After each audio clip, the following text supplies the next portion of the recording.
आपने जितना जल, एक लोटा जल जो चढ़ाया है, आज शंकर भगवान भी प्रसन्न होकर तुम पे वही एक लोटा जल चढ़ा रहा है।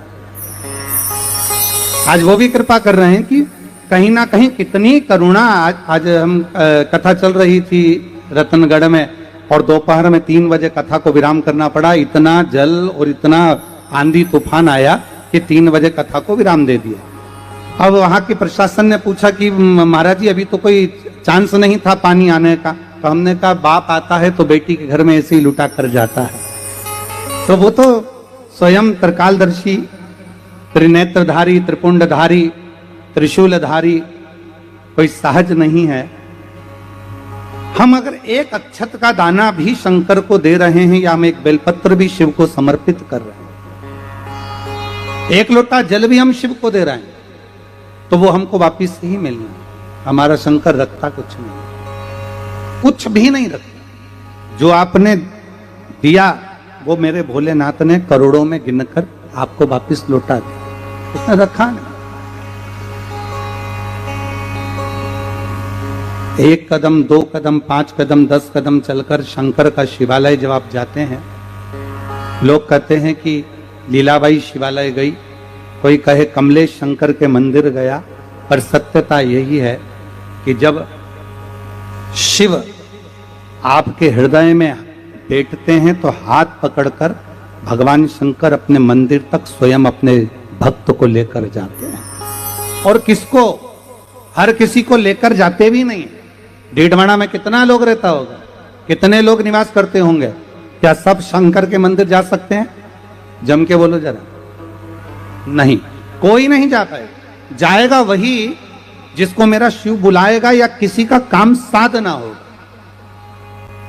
आपके कार्य को अगर पूर्ण करना है तो ही शंकर अपने मंदिर तक बुलाएगा, वरना मिलना, कहते हैं ना विधायक जी कम मिलते हैं, कहने लगे साहब इससे खिड़की में से देख लेंगे कि हाँ इससे मिलना है, इसका काम हो जाएगा तो इससे मिलवा दो। और अगर काम नहीं होगा तुम 50 बार जाओ, वो नहीं मिलेंगे। उनको मालूम है इसका काम होगा नहीं, बार बार आएगी, बार बार जाएगा, बार बार बोलेगा कि सर मेरा ये काम कर दीजिए। कलेक्टर महोदय के पास जाओगे, सर मेरा काम कर दीजिए, पर कलेक्टर को ही मालूम है इसका काम कैसे सलटेगा।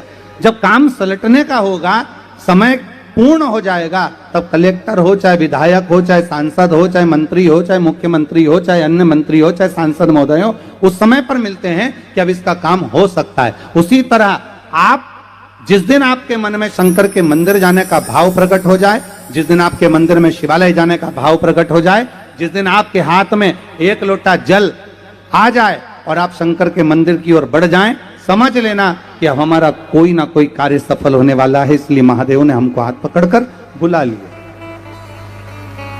हमारा ये शायद हमारे जीवन की पहली शिव महापुराण की कथा होगी जिसमें हम अपना खेड़ा छोड़कर दूसरे खेड़े में आए। महाराज जी अपने जीवन की पहली कथा है। हम 6 किलोमीटर दूर भी अपना खेड़ा छोड़कर नहीं जाते, जहां कथा करते हैं वहां पर ही रहकर पूर्ण तरह से कथा का लाभ लेते।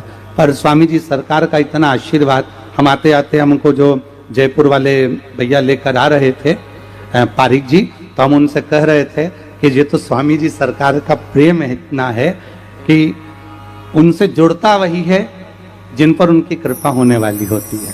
तो स्वामी जी सरकार का इतना स्नेह है, इतनी करुणा है, जो खींच कर आपने जितना जल, एक लोटा जल जो चढ़ाया है, आज शंकर भगवान भी प्रसन्न होकर तुम पे वही एक लोटा जल चढ़ा रहा है।